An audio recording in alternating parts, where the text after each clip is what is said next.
From Kansas State University, this is Agriculture Today. Glad to have you along. Eric Atkinson here. Our first half hour today devoted to the latest on the international agricultural trade scene.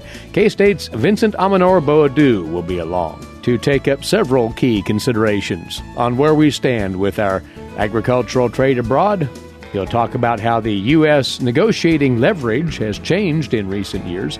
And Vincent looks specifically at several pending trade issues, including uncertainties about the ratification of the new trade deal with Canada and Mexico and the chances for making inroads in the ongoing trade tariff battle with China. And this being a Wednesday, we'll hear later from K-State's Gus Vander Hoeven as he'll provide his weekly commentary on life in rural Kansas. Plus more, right here on Agriculture Today. Agricultural producers, landowners, and creditors, you have a partner in your legal and financial needs. Kansas Agricultural Mediation Services offers reliable, trusted information and guidance. Whether you need advice for ag credit concerns or are transitioning your operation to the next owner, Kansas Agricultural Mediation Services can assist you in making sound decisions for your business. To learn more, call 800-321-3276 or visit us online.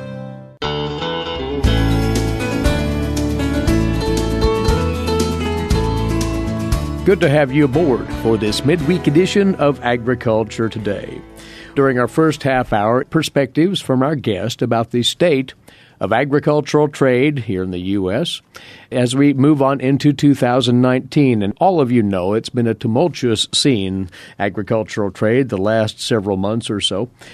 We brought by once more agricultural economist Vincent Amanor-Boadu, who is well-versed in the area of agricultural and international trade, and he's going to lend us his thoughts on where we are, where we may be going.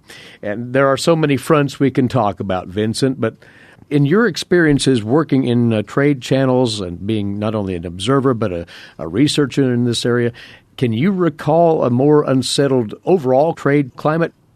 Well, it's hard to say in recent times because what we've done over the last 2 decades or 3 decades have been to bring discipline to international trade. And the United States policymakers in the international arena have worked very hard since the 1950s to bring the rules of trade that, we believe as a country from an ideological and economic perspective makes sense because you want to maximize trade, you want to minimize any interruptions of trade. So the World Trade Organization, the GATT before that, were all designed to help us achieve these objectives. We're eliminating all tariffs that disrupted trade and allowed trade to flow as easily as possible, establishing dispute settlement mechanisms so that when you felt you've been injured by another trading partner, you could deal with it in a more systematic way, has been how we've dealt with our trade issues over the last decades. And in the last few years, at least in the last year, there has been some consternation in the international community about how the U.S. is leading the conversation. What are the consequences of those mechanisms not being utilized as they were in the past as resolutions to trade disputes? Okay, let's look at it from the perspective of people who didn't want to participate in these trade agreements in the first place. They were pulled in because of the threat of sanctions and stuff like that. So, they agreed to these rules because they brought certainty to how people behaved. And they probably didn't want to do that because they thought it was to their disadvantage. Now, when we kick those rules out, it allows those who didn't want to basically to now create their own barriers to trade. And what we end up having are these blocks of trading groups around the world that basically create entry barriers for everybody else if you are not in that group. So instead of all of us belonging to one group and operating under one set of rules, which reduces the cost of engagement for everybody, now you have, the North American trade, you have the European, you have the Pacific, and everybody is trying to jostle to participate. And then you have gatekeepers. It becomes just like clubs in high school, right?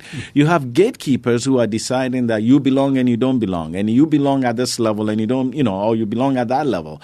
And so if you want to export, let's say we are not part of the TPP, and so we are competing with Australia in shipping wine into Japan. And then Australians are paying a lower tariff than American companies are paying. That immediately puts American companies at a disadvantage. But it's a superior product. And that is the first thing that happens when you get these things. You get this artificial separation at the border that creates advantages for those who are in and disadvantages for those who are out. That being the situation, can an individual country negotiate bilateral agreements, country by country, and compensate for these trade blocks which can restrict access to markets? Well, you can, but it's very expensive to have specific agreements with every country. Remember, we have about 171 different countries. Yes, we trade, the bulk of our trade was probably a dozen of them. But the point remains that in each of these blocks, they are going to have their own restrictions of participation, right? So, for example, when we put the original NAFTA together, yes, Canada and the U.S. also had bilateral agreements with other countries, but there was a special agreement under NAFTA that allowed them to play in a way that the other bilaterals couldn't play at the same level. Right? So it's a very expensive process to have individual bilaterals. That is why these multilateral arrangements always make sense. They are painful to put together because just think about the sheer number of interest and people and positions. If you want an analogy, look at our Congress, right?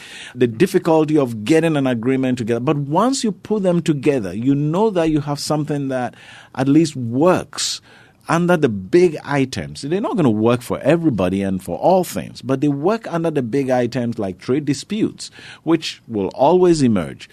The thing that I want our listeners to pay attention to is that these conversations about trade is not at the government level. Right?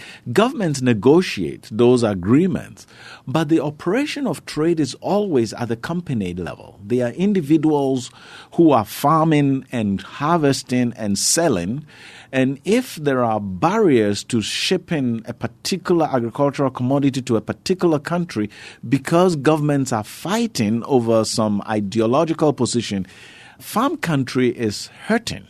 And I think that is something we have to always remember, that it's a farm family individual business that is paying the price or reaping the rewards from these agreements.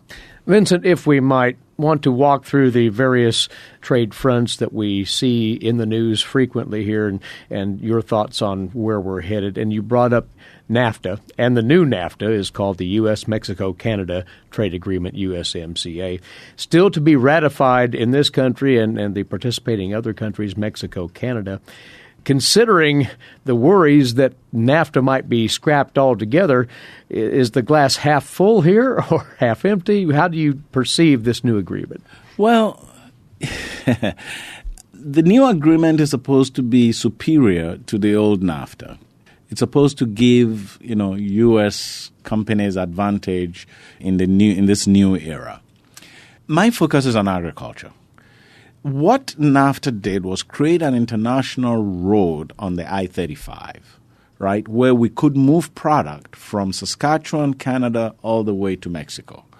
And it worked for agriculture. Backhauling was fantastic. We could ship agricultural commodities down and bring, agricultural commodities back up. We could move livestock on feeding and all that stuff.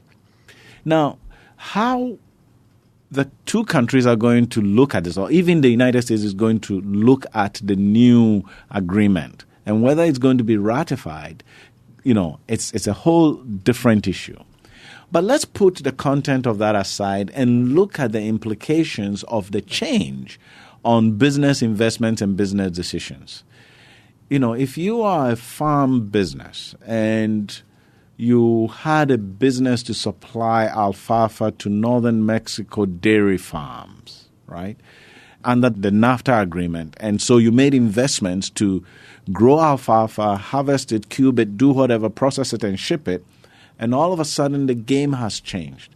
How does that influence your investments under these uncertain environment? If it's not ratified, do we go back to the old one, or do we operate in a vacuum? And those are the challenges that affect somebody who is, actually making investments and selling a product in an environment where now there is uncertainty.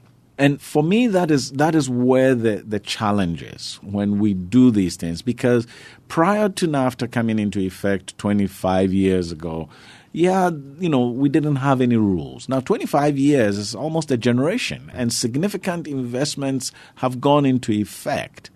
For us to throw those back create a lot of uncertainty for these businesses that have built their whole business model around what I call the I-35 trade route, right? So it's the uncertainty that I worry about because we don't know if, the new Mexican government will ratify this. We don't know if the Canadian government will ratify it, especially since it seems like we negotiated out the supply management issues in dairy and feather industry in Canada, and that group still has a very strong voice.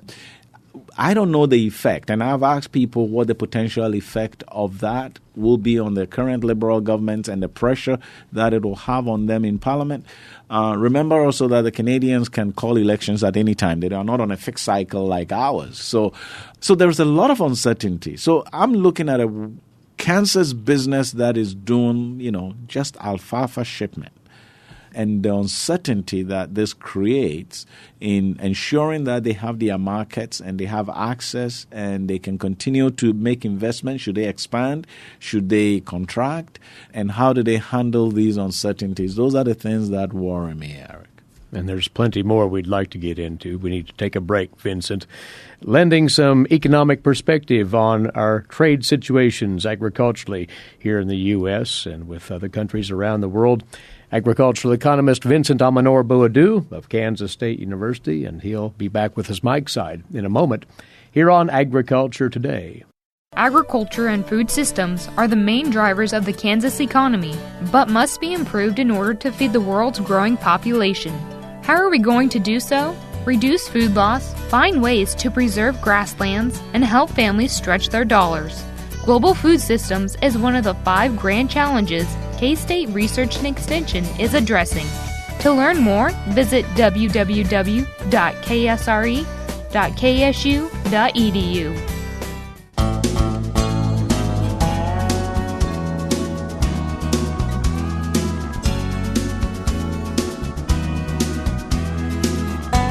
Continuing on now on this Agriculture Today with insight on our agricultural trade status here in the U.S. as we roll further into this new year. Across the way once more, agricultural economist Vincent Amanor-Boadu of K-State. The proverbial elephant in the room, of course, Vincent, is where we stand with China in our ongoing trade dispute. Tariffs aplenty in place now.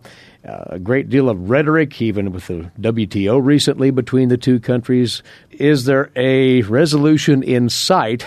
The question on agricultural producers' minds. I don't think so.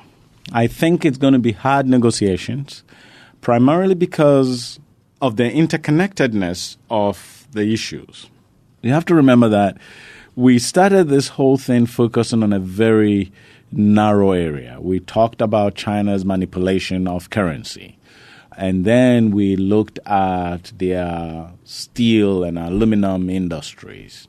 The challenge with these issues, and I think that is the most interesting part of it, is the fact that why are we so hung up on China? Well, we are because it's 1.3 billion people, right? Growing at a very slow rate of 6.6% per year. Right. Okay? So slow. Right? So if we pause to think about, those of us in the food industry, feeding these people, and the U.S. agricultural industry, let's accept, is the most efficient agricultural production machine the world has ever known. If you look at our productivity over the last 70 years, no one comes close. But the technology is becoming available elsewhere, right? At the moment, for example, Brazil can produce soybeans cheaper than we can. But we land our soybeans in China cheaper than Brazil can, primarily because of our infrastructure. And what that tells you is that the agricultural industry is not independent of the national mechanisms that support it. You know, our Columbia, Mississippi River systems, the road networks that connects, the littlest town in Kansas to the I system and all that stuff contribute to this competitive advantage that we have. So China is important because of just the mere size, right? 1.3 billion people and growing. India has 1.3 billion people, but they are not growing at the same rate. So that is why China is important to us. The other thing is, over the last 20 or so years, we have built a different relationship with China than we have with India. We built a consumption relationship with China where we were feeding China. In India, we built a relationship where we were actually extracting knowledge. So we built, our tech industries went into India and started basically using cheaper labor in India to do a lot of stuff. That has shifted to China too, where now, we are building a lot of stuff in China, which allows us to get some of our products here a lot cheaper than we could if they were built here. So the Chinese relationship is more intertwined than we think.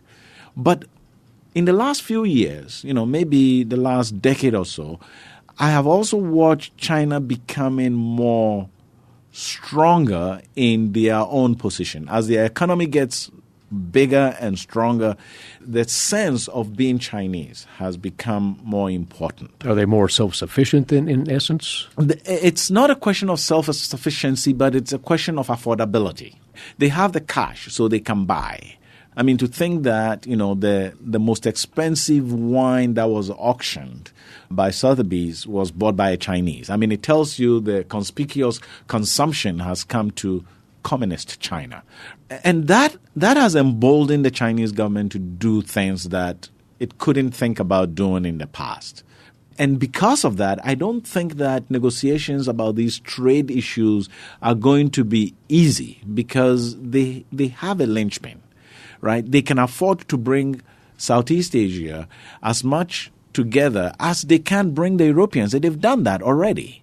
They have enough persuasion power to bring some of our allies into their orbit, right? Because everybody is watching the biggest asset China has, and that is their people.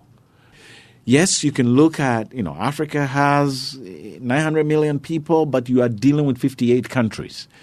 And you go to China and you are dealing with one government for the same number of people or more. And that changes the stakes in how we deal with this thing. So really, the economic reality is that the U.S. has less and less leverage. And sincerely, as much as we want to think that based on our economic strength and military power and all that, the reality is that I think that China believes, whether they are right or wrong, they believe that they are not the China of the 1960s, right? And the economics tell us that. I mean, China is holding a significant chunk of U.S. debt. Yes, I never worry about foreigners holding our debt because we can technically destroy that debt.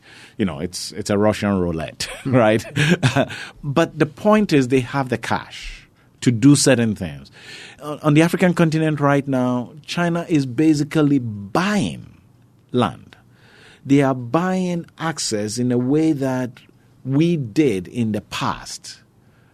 I grew up in Ghana, and, when I was a teenager, the U.S. Information Service used to organize competitions for teenagers who wanted to study in the United States. So, you do an essay on, why you want to study in the United States, and then they pick the top 5, and then they get a scholarship to come to the U.S. for, a semester or something like that. I was in Uganda last year, October last year, and the Chinese were using the same tactic. They were organizing competition for young Ugandans, and the winners were going to China. And I'm thinking about this, and it just was like a deja vu with different players. So China is saying, we are going to be the leading country and partner of the developing world the way the United States was a generation ago. And they have the resources. And I think that is giving them the reach, the friendships, the confidence, in a way that I think empowers them in these negotiations in ways that we probably don't have. And I'm saying this for us to be aware that we need to think very differently, that it's a different age altogether. Yeah. And you did bring some numbers with you that illustrate what's at stake. This is expressly to our sales of soybeans to China, and the percentage numbers of change are striking, to say the least, Vincent. Yeah. The numbers are just beginning to come in. We don't have full year numbers yet. But, I looked at the share of U.S. soybeans in value going to China over the last 3 years, right? So if we look at 2015, 2016, China was accounted for about 78% of our soybeans exports going out, okay? And then by 2018, and this is in October, just the month of October, because the soybean shipments have a cycle to them. And in October, which is the last numbers that we have, we're at 5% of our total exports going to China. From 76 to 5. To 5. Now, that we might look at and say, well, we are shipping them to other areas, right? Well, yes, maybe. But we have to remember that the Chinese market was good because it was for food mainly, right? Food and feed. Now, it is possible that we can get our soybeans into other markets, like the European markets. But the Europeans are not going to get our soybeans for food or even for feed. They're probably going to get it to replace petroleum and do biodiesel. If they're going to do biodiesel, the price on those commodities are going to be a lot lower than we are getting. And for me, those are the challenges that we have to start thinking about. Because over the last, generation, we have made investments for the international market.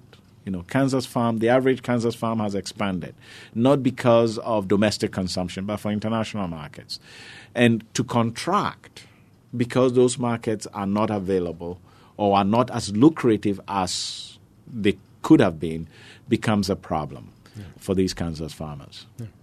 Well, can the tide be turned here in 2019, or are we past the point of no return in reestablishing our trade proficiency agriculturally around the world, and with these key markets in particular?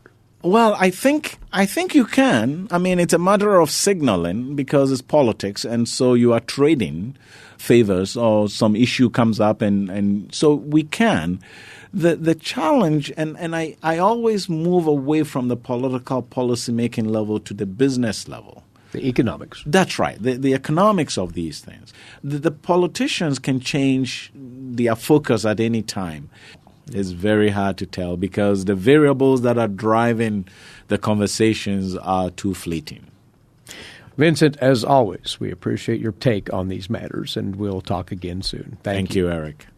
He's an agricultural economist at Kansas State University and once more a noted authority on international trade matters as they apply to agriculture, Vincent Amanor-Boadu.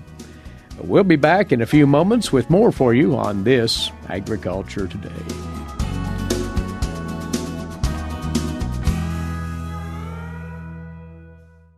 What is radon? Home exposure to radon gas is the leading cause of lung cancer death in the United States for non-smokers. In Kansas, 1 in 4 homes will test at or above the EPA action level. The Surgeon General recommends all homes be tested and fixed if necessary. Visit kansasradonprogram.org for more information. Test, fix, save a life. This message brought to you by the Kansas Radon Program, the Kansas Association of Broadcasters, and this station.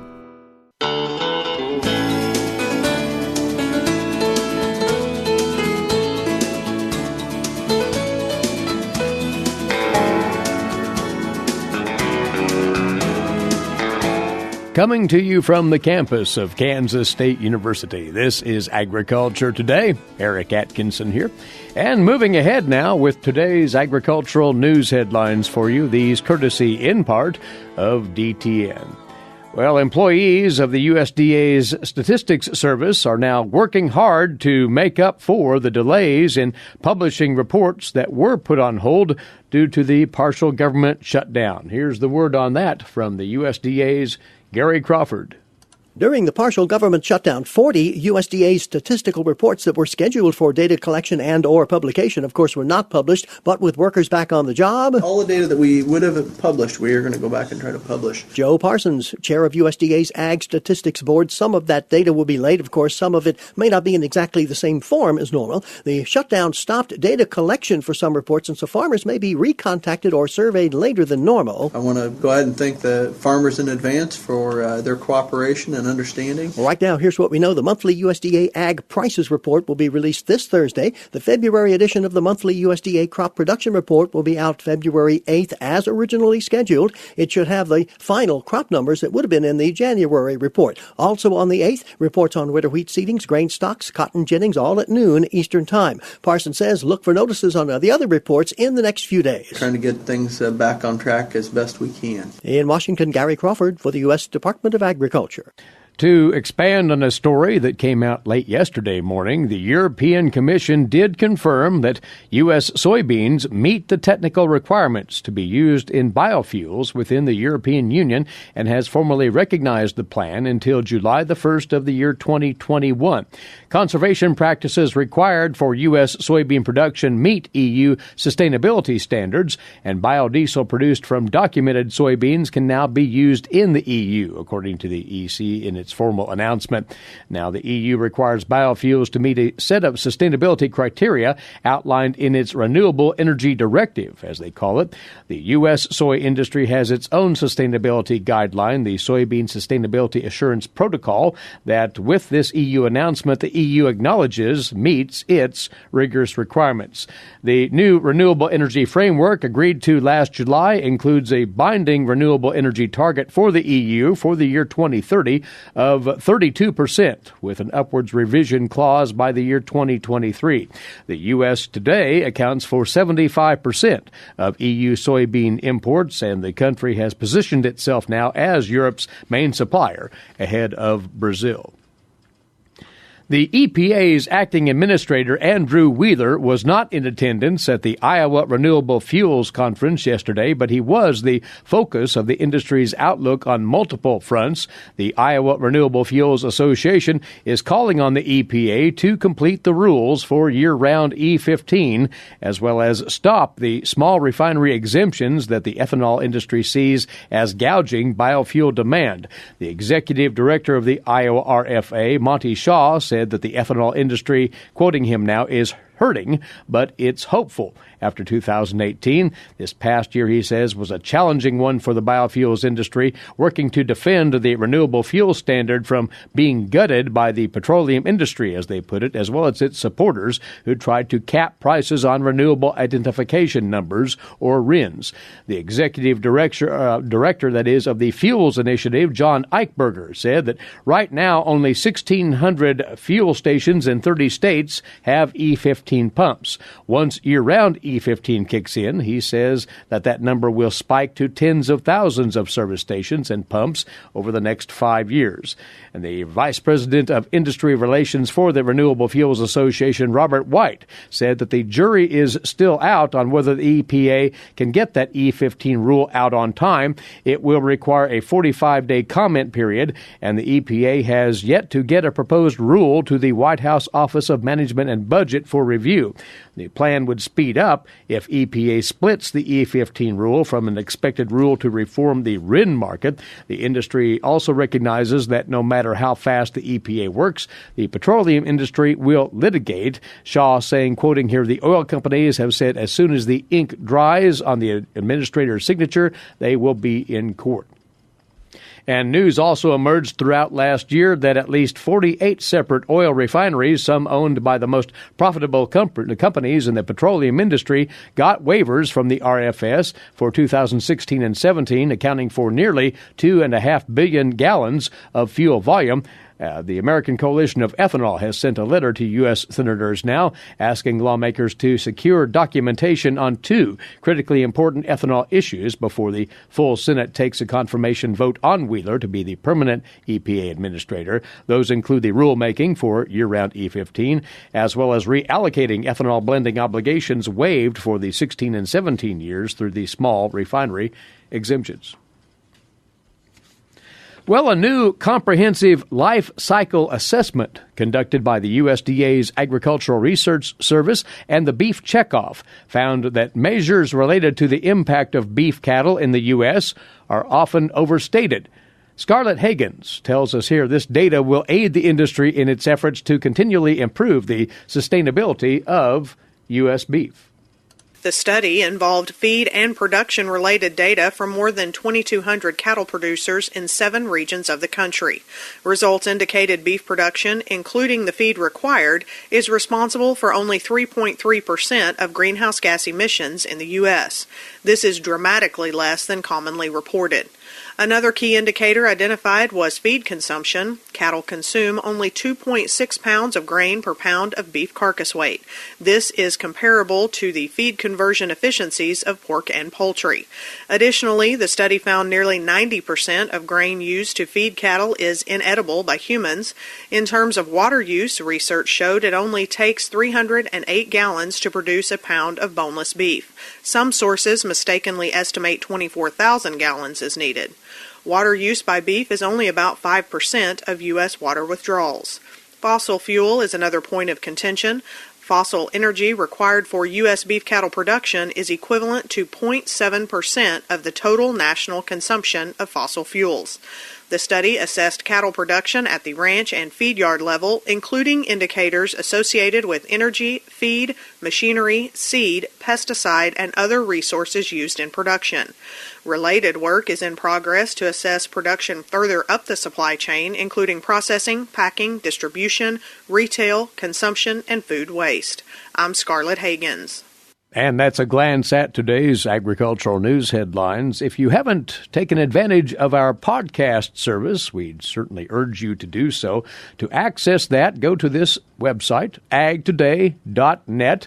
You'll find the program there, subscribe there, and new episodes of Agriculture Today arriving your way each weekday. This is the K-State Radio Network. Have you ever thought about where your food comes from? If you're thinking the grocery store, think again. Facts show that the American farmer feeds more than 129 people. They are continually increasing and improving their operations. A wide variety of crops and livestock are grown in Kansas as well as the United States, providing food to your dinner plate. Next time you see a farmer or rancher, thank them. For more information, contact K-State Research and Extension.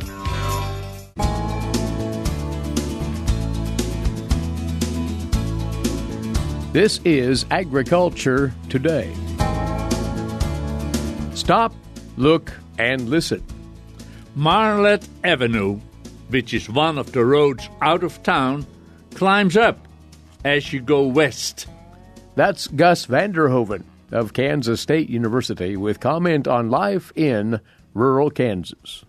Today, a cold winter day early this morning.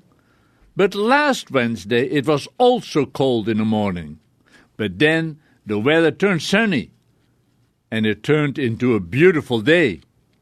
But it was a change from the day before. That Tuesday, around 4 p.m., ice was forming on the roads, and the salt trucks were busy, spreading what they spread to keep the roads passable. It was the time of the day that people were going home. That was a week ago. Marlet Avenue, which is one of the roads out of town, climbs up as you go west. I've seen several times that when it rained, a cold rain in town, that the rain turned to snow near the higher elevation of Marlet. And sometimes that snow at the higher part of Marlet turns into ice. That's exactly what happened Tuesday a week ago. Around 4 p.m., I wanted to check the mail. Because it was slippery, I decided to drive down the hill.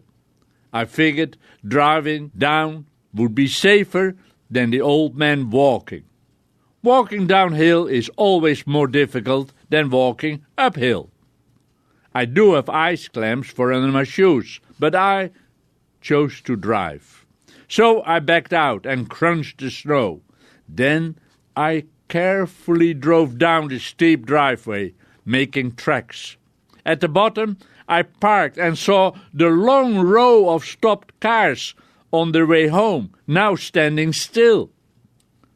Just past our driveway, there were orange cones placed across the road, meaning, stop, don't go further. I could only imagine what all was happening past the curve, where I couldn't see. Every car and pickup truck which tried to pass the long stop row was stopped. No passing. Because cars had to stop, they had lost all traction. Only the 4x4s had some traction, but even those had to be careful. The reason was my lad was covered with pure ice. I found out when I carefully stepped out of my car and crunched the frozen snow. But when I stepped out on the road, I nearly fell down. It was slick. It was so slick that when I placed both feet on the road to walk across in front of the stopped cars, I simply started to slide downhill. There I was, sliding. I couldn't reach my newspaper, which was laying in the middle of the road. Earlier, cars had driven over it. I have no clue how it got there. Just a bad toss, I guess. A lady driver told me to hang on to her car, a red sports car. I grabbed the hood, stopping my slide. Now what? I did some quick thinking and told her I was going down on all fours, hands and knees, so she wouldn't drive over me if she moved. So down I went and moved forward on my hands and knees. Luckily, I wore gloves. It must have been a crazy sight, and I wonder if someone down the row made a video of it on his or her cell phone. As I moved forward, I grabbed the flattened paper stuck to the ice on the road. Once across, I straightened up and carefully walked through the frozen snow to my mailbox and grabbed the mail. I stood there for a moment, taking it all in. The long row of stopped cars, some trying to turn, but sliding downhill. It was a bloody mess. The officer warned me to get out of the way as vehicles were sliding to the lower side of the road. A fine frozen drizzle was starting. People wanted to move. It was getting dark, later in the afternoon. I directed the first truck to a way out by very carefully turning sideways and circling my neighbor's house, using his circle driveway around his house, taking you down the hill, down my lad again. She looked at me with big eyes, not believing me that could be a way out. But I told her to trust me. Go, go! She managed to move the big truck and then dipped down into the circular drive, which at the other end flattens out and eases onto my lad downhill. I could see in her eyes, can I trust this guy? I watched the truck come out on the lower end. Then more cars and trucks followed her. The police officer thanked me. It's just a matter of knowing the neighborhood. I know Jim would not have minded at all. As the traffic was moving back to where they had come from and the road was being cleared, the salt truck, which had patiently stood in line, was now able to come forward and spread salt in the curve beyond the orange cones. But I was still standing near my mailbox on the wrong side of the road. I just could not see myself dropping on all fours again to cross safely.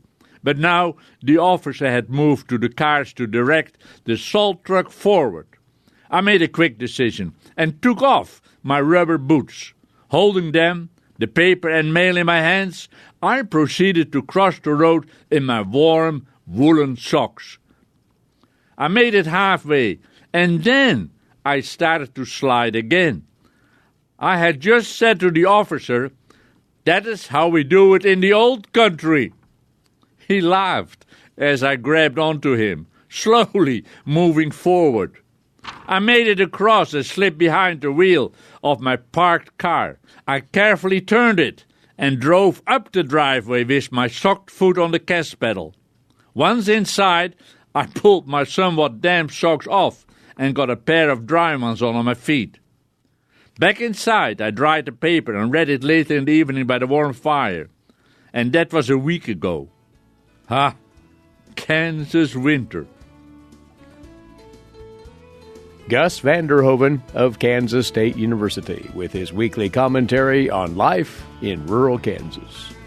Our time's away for today. Thanks for tuning in.